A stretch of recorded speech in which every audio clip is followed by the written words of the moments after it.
আজ তোমাদেরকে super clay দিয়ে একটি ফুল বানিয়ে দেখাবো, তাও আবার বোতলের ক্যাপে। তার জন্য প্রথমে আমি গোলাপি কালারের সুপার ক্লে নিয়েছি। আমি এখানে 5টা পাপড়ি বানালাম।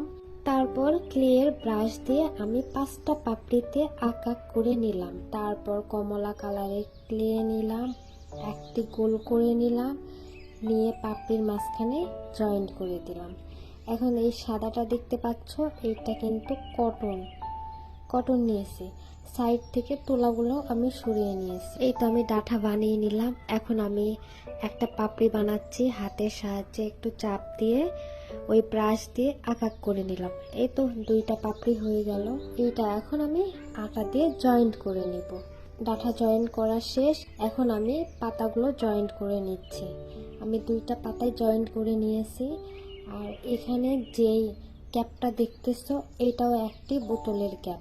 এটা স্যাভলন বোতলের ক্যাপ। ওই ক্যাপে আমি ক্লেটি ভরাট করে নিলাম। এরপর একটি খোঁচা দিয়ে আঁকা করে নিলাম। এই তো আমার বানানো শেষ। দেখা হবে পরের ভিডিওতে। টাটা।